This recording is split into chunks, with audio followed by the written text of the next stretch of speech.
I would like to invite Dr. Anna Elyens for the next lecture. He's taking the first part on first aid for injuries, bone, brain and body.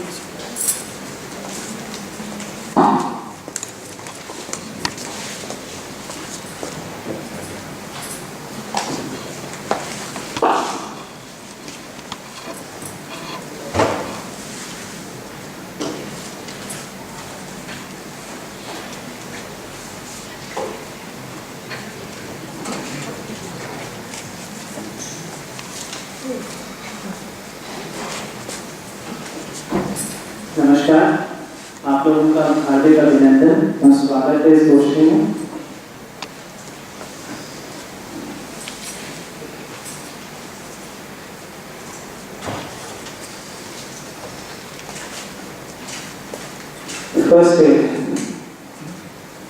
First aid है क्या? What is first aid?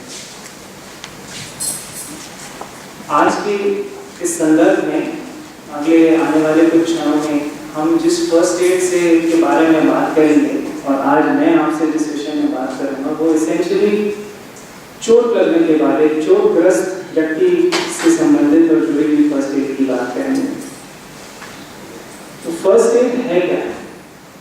First aid है वो प्राथमिक उपचार, वो प्राथमिक चिकित्सा जो कि कोई भी व्यक्ति किसी भी सिचुएशन में, किसी भी जगह पर, किसी भी समय एक चोटग्रस्त व्यक्ति को या मरीज को दे सकता है जब तक कि हेल्प नहीं आ जाए। और ये बहुत जरूरी चीज है समझना। हम लोग में से कुछ को कुछ जानकारी होती है, कुछ को बहुत अधिक जानकारी होती है। ये समझना बहुत आवश्यक है कि फर्स्ट एड का काम तभी करते हैं जब तक हेल्प हो। उसके आगे ऐसा ना हो कि हम मदद करने की जगह नुकसान करें। तो फर्स्ट एड को एक व्यक्ति के उपचार में उसकी उचित जगह देना और समझना हम सबके लिए बहुत आवश्यक है।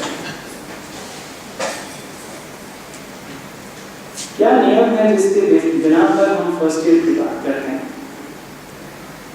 फर्स्ट एड जान बचा सकती है, इट प्रिजर्व्स लाइफ।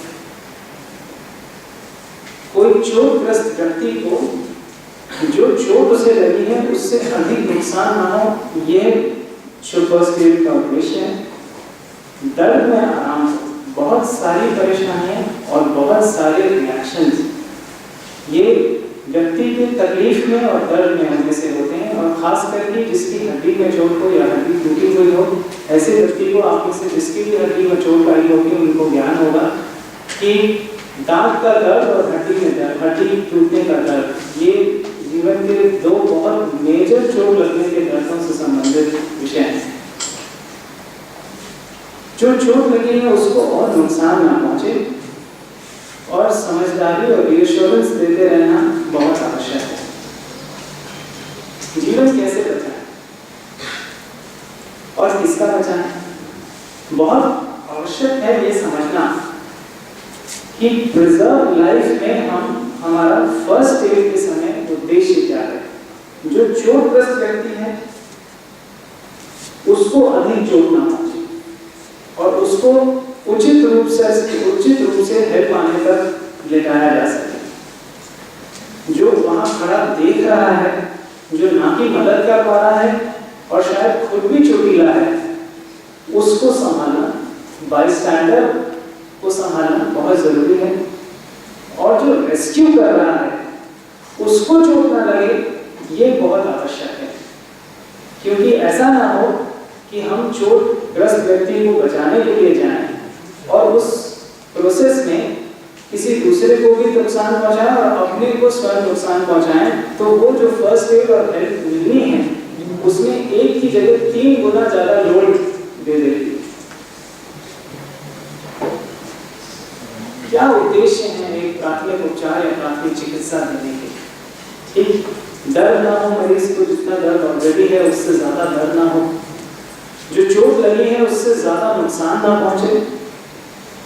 और इसके लिए 2 बहुत आवश्यक सूत्र हैं जिसका हमको अंदाजा होना चाहिए। पहला ये कि हमको अपना सात्विकता, कामनेस मेंटेन करना है। अगर हम रिएक्ट करेंगे, परेशान होंगे, हाइपर होंगे तो नुकसान ज्यादा करेंगे, फायदा कम करेंगे। दूसरा चीज कि हमको ये अंदाजा होना चाहिए कि हम किसी फ्रैक्चर वाले व्यक्ति की चोट को पहचान पाएं और उसको उचित रूप से स्टेबलाइज कर पाएं, उसको स्प्लिंट कर पाएं। अगर हम इतना कर देते हैं तो बहुत बहुत मेजर फायदा कर देंगे एक चोटग्रस्त व्यक्ति के लिए, क्योंकि ऐसी भी चोटें होती हैं जिसमें ऊपर घाव ना होने के बावजूद भी शरीर में करीब 2.5 से 3 लीटर खून का बह जाता है। ये एक ऐसे नियम है जो हम सबको पता होना चाहिए और हम सब में से बहुत थोड़ों के पास इसकी बहुत जानकारी होगी। It is important to know and have, जितने इम्पोर्टेंट नंबर्स हैं हमारे शहर के, उसकी जानकारी हम लोगों के पास हो, ये बहुत आवश्यक चीज है। जैसे एम्बुलेंस सर्विसेज, जैसे इमरजेंसी रिस्पॉन्स सर्विसेज। और इमरजेंसी रिस्पॉन्स सर्विसेज हमारे देश के काफ़ी स्टेट्स में व्याप्त है। फंक्शन करे ना करे, ये इस पे तो निबंध लिखे जा सकते हैं, पर व्याप्त है। लोकल पुलिस का नंबर और फायर सर्विस। बहुत बार हमें समझना आवश्यक है कि अगर हम किसी मदद को ना बुला पाएं तो लोकल पुलिस को बुलाने से बहुत फायदा है, क्योंकि अगर पुलिस के पास आपने जानकारी भेज दी तो वो मरीज किसी न किसी अस्पताल पहुंचा ही दिया जाएगा और उसकी उचित उपचार और उचित जांच और उपयुक्त चिकित्सा शुरू हो पाएगी। ऐसी बहुत सारी हेल्पलाइंस हैं जिसके बारे में हम पढ़ते हैं लेकिन शायद हमें ज्ञान नहीं है कि वो हैं कि नहीं हैं। जैसे drugs, HIV/AIDS, child abuse, domestic abuse, suicide helpline, anti poison, cancer helpline, ये सब व्याप्त हैं और इनमें से काफी हेल्पलाइंस अभी फंक्शनल भी हैं। तो मुख्य मुद्दे पर अगर हम आते हैं तो चोट के बारे में बात करते हैं। किन 3 चोट के बारे में आज हम थोड़ा सा विचार करेंगे। पहली चोट है कि इंसान के हाथ या पैर में चोट लग जाए, एक्सट्रीमिटीज में चोट लग जाए। दूसरा है कि रीढ़ की हड्डी में चोट लगे और रीढ़ की हड्डी के साथ उसके अंदर जो नस चलती है जिससे हमारे हाथ, पैर, श्वास ये सब चलती हैं, इस पे चोट लग जाए तो उसका क्या किया जाए। और तीसरा पेल्विक, कूल्हे की हड्डी और कूल्हे का जो सॉकेट है उसमें चोट लग जाए तो क्या किया जाए। ये तीसरी चोट मैं इसलिए इंक्लूड कर रहा हूँ अपनी आज की आपसे वार्तालाप में, क्योंकि ये एक ऐसी चोट है जिसमें करीब 2.5 से 3 लीटर खून बह जाता है, चाहे ऊपर घाव ना हो फिर भी। तो इसको समझना और इससे रिएक्ट करना उचित रूप से बहुत आवश्यक है। परेशान ना, सबसे महत्वपूर्ण और सबसे उपयोगी जो आपको मैं राय दे पाऊंगा वो ये है, परेशान ना हो। क्योंकि एक शांत मन से और शांत स्वभाव से अगर आप कोई चीज करेंगे तो कॉमन सेंस बहुत सारी चीजें ये करा देती हैं, चाहे इंसान को समझ में आए या ना आए, उसने उसके बारे में पढ़ा हो या ना पढ़ा हो। जितना परेशान होकर के हम निर्णय लेंगे, जितना परेशान होकर के हम काम करेंगे, उतना ही इस चीज को कर पाना हमारे लिए मुश्किल है। तो चोट पहचाने कैसे? पहचाने ऐसे कि अगर कोई व्यक्ति जिसके हाथ में चोट लगी है या पैर में चोट लगी है, उसका पैर टेढ़ा सीधा होकर के पड़ा है, या वो व्यक्ति अपने पैर को चला नहीं पा रहा है, दर्द में कर रहा है या सूजन नजर आ रही है, तो प्रोबेबली उसको उस हड्डी में फ्रैक्चर है या चोट लगी है। क्या चीज करना आवश्यक है? स्प्लिंट करना। उसको स्प्लिंट करने से क्या होगा कि आप उस लिम्ब को फर्दर नुकसान से बचा पाएंगे। और किसी भी चीज से स्प्लिंट कर दे जो वहां पर, चाहे वो अखबार का कागज हो, चाहे वो पट्टा हो, चाहे वो तख्ती हो, चाहे वो तकिया हो, चाहे वो गमछा हो, किसी भी चीज से स्प्लिंट कर दें। बस एक ही चीज का ध्यान रखें कि वो स्प्लिंटेज जब बांधें तो उसे बहुत टाइट ना करें, और अगर बहुत ज्यादा टेढ़ेपन की तरफ है हाथ तो थोड़ा सा उसको सीधा करके उसे स्प्लिंट करें। कोई स्टिफ ऑब्जेक्ट हमें मिले, जैसे तख्ती मिल गई या गत्ते का कागज मिल गया, उसको शरीर के दोनों साइड पे लगाएं और रुमाल या कोई भी कपड़ा या कोई भी चीज हमें मिल जाए जिससे हम बांध सकें। जो चीज ध्यान रखने की है वो ये है कि हम बहुत टाइट ना बांधें, आप इतना बांधें कि वो चीज अपनी जगह से हिले ना, डिसलॉज ना हो, तो हम बहुत अच्छी स्प्लिंटेज दे पाएंगे। दूसरा चीज, कि स्प्लिंट करने के लिए आवश्यक ये है कि अगर हमें कोई बहुत चीज ना मिले तो शरीर के ही किसी एक हिस्से से जो है हम स्प्लिंट कर दें। ये बहुत अच्छी स्प्लिंटेज का तरीका नहीं है, पर अगर आप बहुत टाइट नहीं बांधा हुआ है आपने, तो उसके बावजूद भी ये हड्डी में दर्द कम हो जाएगा, मरीज कंफर्टेबल हो जाएगा, आराम हो जाएगा उसको, और जब तक कि आप हेल्थ तक पहुंच नहीं पाए तब तक उसको कोई और ज्यादा नुकसान नहीं होगा। ऐसे ही हाथ की चोट के लिए स्प्लिंटेज है, जिसमें 2 दफ्ती बांध के रखी हैं और छाती के दूसरे साइड तक एक गमछे 2 बांध दिए हैं, और इसी हाथ को नीचे लटके ना, इसके लिए एक गले में गमछा लगा दिया। अब ये बहुत आवश्यक एक प्रक्रिया है जिससे कि फर्दर चोट नहीं लगती है। अगर गमछा आपने बांध रखा है तो पैर हाथ में सूजन नहीं होगी और खून का दौरा ठीक रहेगा, जिससे कि हाथ को परमानेंट कोई नुकसान या उसके खून के दौरे में कोई नुकसान होने के चांस कम हो जाते हैं।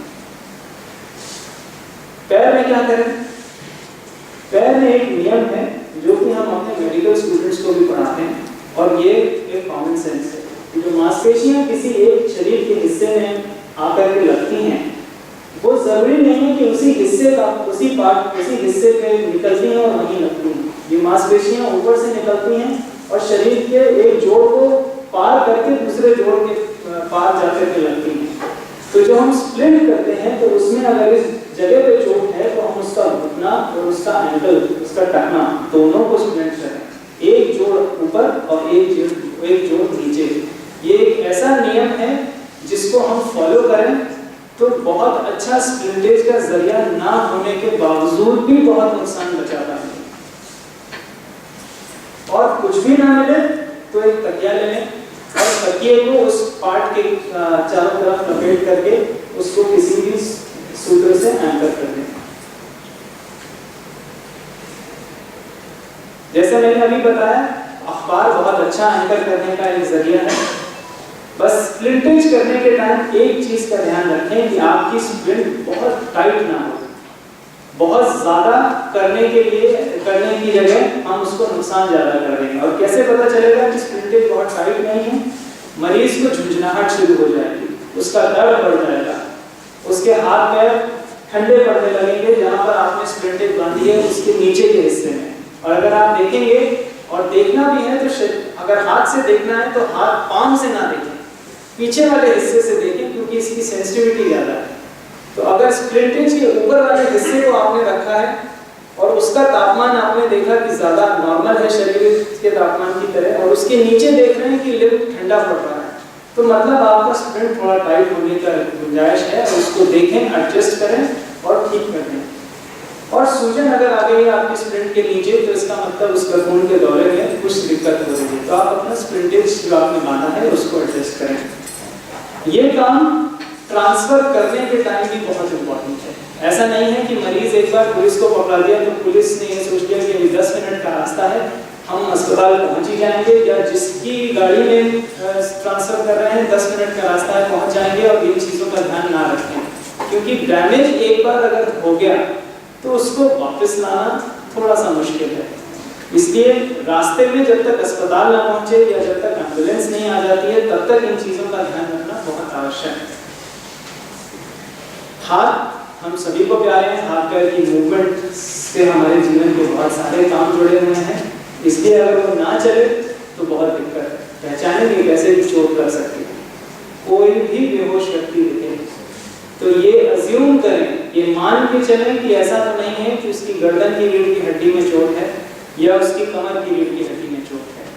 क्योंकि ना चलता हुआ व्यक्ति जो बात कर सकता है वो तो बताएगा कि मेरे हाथ पैर नहीं चल रहे हैं, चोट लगने के बाद में भी नहीं चल सकते हैं, लेकिन पंजा चला सकता है। लेकिन जो बेहोश है वो बता नहीं सकता। तो अज्यूम करें कि जब तक ये पता ना हो कि चोट कैसे लगी है या गिरा कैसे है, कि गर्दन की रीढ़ की हड्डी में चोट हो सकती है या कमर की रीढ़ की हड्डी में चोट हो सकती है, जिससे कि पैर का और हाथ का संचालन रुक सकता है। कैसे स्प्लिंट करें? स्प्लिंट बोर्ड्स बहुत आवश्यक है। कोई भी बोर्ड, कोई भी हार्ड मटेरियल, चाहे वो तख्ती हो, चाहे वो बड़ा बोर्ड हो, चाहे वो लकड़ी का टुकड़ा हो, चाहे वो भूसी से बना हो, चाहे वो किसी तरह की सॉफ्ट रस्सी से बांधा हो, चाहे वो गमछे से बांधा हो, किसी भी चीज से एक स्पाइन इंजरी, रीढ़ की हड्डी की नस की चोट ग्रस्त व्यक्ति को आप स्टेबलाइज कर सकते हैं एक स्पाइन बोर्ड पे रख के। दोनों हाथ बराबर में रख दें, उसको बहुत टाइटली बांधे ना, और गर्दन के चारों तरफ, गर्दन के दोनों साइड और सर को स्थिर कर दें, माथे को स्थिर कर दें। तो इससे क्या होगा कि गर्दन में मूवमेंट नहीं होगा और फर्दर डैमेज नहीं होगा, क्योंकि रीढ़ की हड्डी की नस, जैसे सुपरमैन जिम रीव्स को चोट लगी थी, एक बार गर्दन की रीढ़ की हड्डी की नस में चोट आ गई तो ना हाथ चलेगा ना पैर, और सांस की नस में भी असर आएगा, उसको सांस लेने में भी दिक्कत होगी, आगे का जीवन बहुत मुश्किल है, मरीज के लिए भी, उसके परिवार के लिए भी और उसके सगे संबंधियों के लिए भी। और किसी को अगर रीढ़ की हड्डी में चोट लगी हो तो उसको करवट कैसे देना है, बोर्ड पे लें कैसे, ये बहुत आवश्यक है। गर्दन, अगर गर्दन, सर, गर्दन, कमर और कूल्हा और पैर, ये अगर अलग अलग ट्विस्ट करके बोर्ड पे लिए जाएंगे तो अगर कमर में की रीढ़ की हड्डी में चोट है तो वो एग्रेवेट हो जाएगी, उसमें ज्यादा नुकसान हो जाएगा। अगर गर्दन की रीढ़ की हड्डी में चोट है तो उसको भी ज्यादा नुकसान पहुंचेगा। तो इस प्रोसेस को लॉग रोलिंग कहते हैं, जैसे कि एक लकड़ी के टुकड़े को एक साथ आप रोल कर देते हैं, जिससे कि उसका कोई हिस्सा पहले नहीं मुड़ रहा है और उसका कोई हिस्सा बाद में नहीं मुड़ रहा है, ट्विस्टिंग मूवमेंट बिल्कुल नहीं है, एक साथ एक स्टेप जैसे वो रोल होता है। उसी तरीके से अगर 2 लोग हैं तो 2 ही लोग इसको करें, अगर 4 हैं तो 4 लोगों की मदद से इस काम को करें। एक व्यक्ति गर्दन को, सर को संभाले पीछे से, एक गर्दन को संभाले और कंधे को संभाले, एक कमर और कूल्हे को संभाले और एक पैर, और दोनों एक साथ गिनती करके 1 2 3 4 टर्न एक व्यक्ति को लीडरशिप रोल लेना होगा। ऐसा ना हो कि 2 लीडर हो जाए, एक ने 1 को मोड़ दिया, दूसरे ने 4 को मोड़ दिया, तो जो नहीं हो रहा होगा वो हो जाएगा।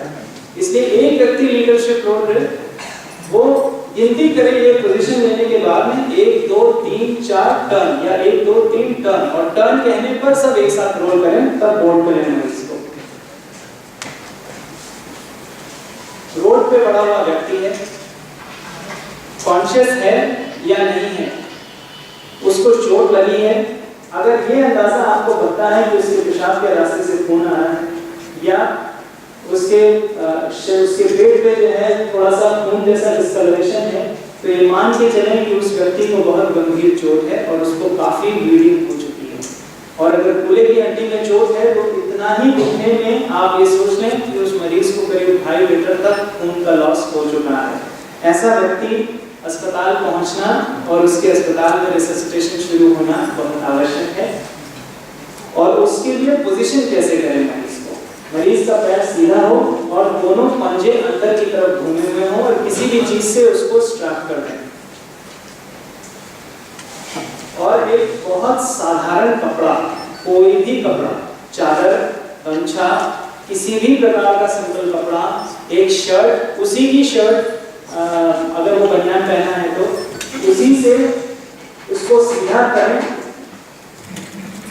दोनों साइड ये कूल्हा है, उसके कूल्हे के लेवल पर दोनों साइड पे बराबरी से चादर स्लाइड कर लें, एक साइड से अंदर फोल्ड करें और दूसरे साइड से फिर वापस फोल्ड करें, और किसी तरह से या तो गांठ बांध दें या अगर आपके पास कोई क्लिप है तो वो क्लिप लगा दें। ये एक इतना सरल प्रोसीजर है जिसको कि दुनिया के बहुत सारे शोध के बाद ये देखा गया है कि बहुत महंगे फिक्सेटर और उपयोगी और बहुत सारे सर्जिकल ट्रीटमेंट्स से भी ज़्यादा इस पर्टिकुलर पद्धति का फायदा है और ये मरीज की बहुत बार जान बचा सकता है। तो अगर हम चोटग्रस्त व्यक्ति के बारे में ये सोचें कि कौन सी चीज़ें हमारे लिए आवश्यक हैं, तो पहली चीज़ है कि हम परेशान ना हों, डू नॉट पैनिक। दूसरा है कि हमेशा मदद के लिए होना है। ये इंसान की सूझबूझ और समझदारी है कि सबसे पास, सबसे निकट कौन सी मदद अवेलेबल है। अगर आपके पास नंबर है तो आप अस्पताल के नंबर पर डायल करें, अगर आपके पास पुलिस का नंबर है तो उसको डायल करें, अगर आप रास्ते से निकल ही जा रहे हैं तो पुलिस थाना पड़े तो उसमें बोलते हुए जाएं। मदद करने के 1000 जरिए हैं, हर आदमी फर्स्ट एड देने के लिए नहीं होता। Make the best best use of the available resources, जो है उसका मदद करें, मेरे पास है नहीं मैं तो चल रहा हूँ, वो करके ना जाएं। डिले से जान को खतरा हो सकता है, मरीज अस्पताल जल्दी से जल्दी पहुंचे इसमें उसका भला है।